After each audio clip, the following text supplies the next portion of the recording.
আসসালামু আলাইকুম। আজ নিয়ে আসছি নতুন একটা রান্না। প্যানটা গরম হয়ে গিয়েছে, এখন আমি দিয়ে দিলাম তেল।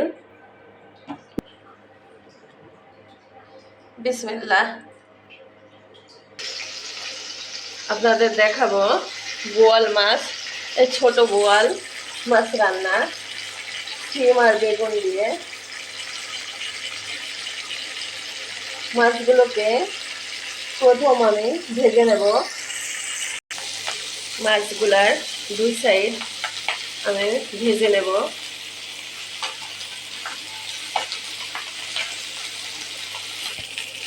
আমাদের বাসার লোক সংখ্যা 3 জন। আমরা 2 জন বোয়াল মাছ খাই, একজন বোয়াল মাছ খায় না, তার জন্য হচ্ছিল ট্যাংরা মাছ। মাছগুলা ভাজা শেষ, এখন নামিয়ে রাখবো। আমি তেল দিয়ে দিচ্ছি কড়াইতে।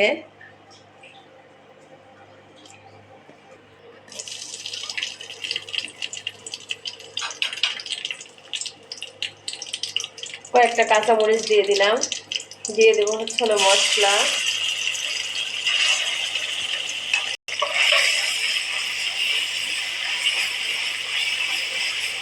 এখানে আছে আদা, জিরা, রসুন, পেঁয়াজ আর একটা শুকনো মরিচ। সবগুলোকে আমি একসঙ্গে পেস্ট করে নিয়েছি। আমি দিয়ে দেবো হলুদ, লবণ। লবণ একটু কম দিয়েছি, পরে আবার দেব। মশলা কষানো হয়ে গিয়েছে আমার। আমি এখন এই যে ভাজা মাছগুলো এর ভিতর দিয়ে দেব। রান্না কম বেশি সবাই পারে, কিন্তু কতজনের রান্না ভালো হয়, কতজনের খারাপ হয়। কারণ এই যে মাছগুলো অথবা মশলা যত ভালো কষানো হবে তত তরকারি স্বাদ হয়। আমি এখন একবারে ঝোলের পানি দিয়ে দেব। তরকারিতে যে জাল উঠেছে, এখন আমি দিয়ে দেব শিম আর বেগুন। শিম বেগুন দিয়ে আমি একটু লবণ উপরে ছিটিয়ে দেব। এখন আমি এই যে ঢাকনাতে ঢেকে দেব।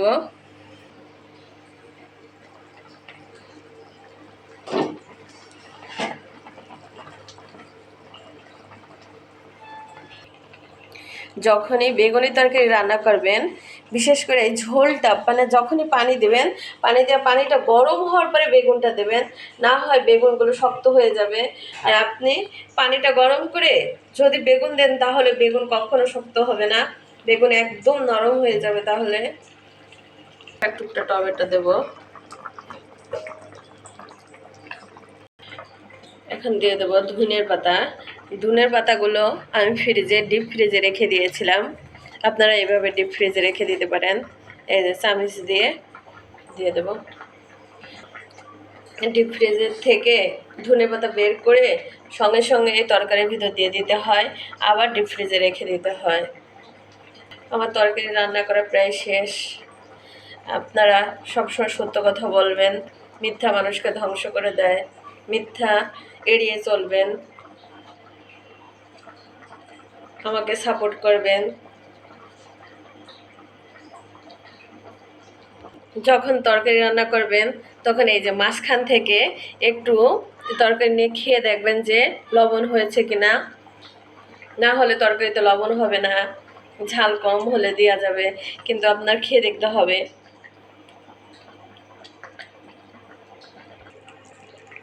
আমার তরকারি রান্না করা শেষ হয়ে গিয়েছে, আমি এখন নামিয়ে ফেলবো। আমি তরকারিটা নামিয়ে ফেলেছি। আমি এখানে দিয়েছি হচ্ছিল বোয়াল মাছ এবং ট্যাংরা মাছ। খুবই সহজভাবে আমি আজ রান্না করেছি। আপনারা এইভাবে যে কোনো মাছই রান্না করতে পারেন, ভালোই টেস্ট হবে। আল্লাহ হাফেজ।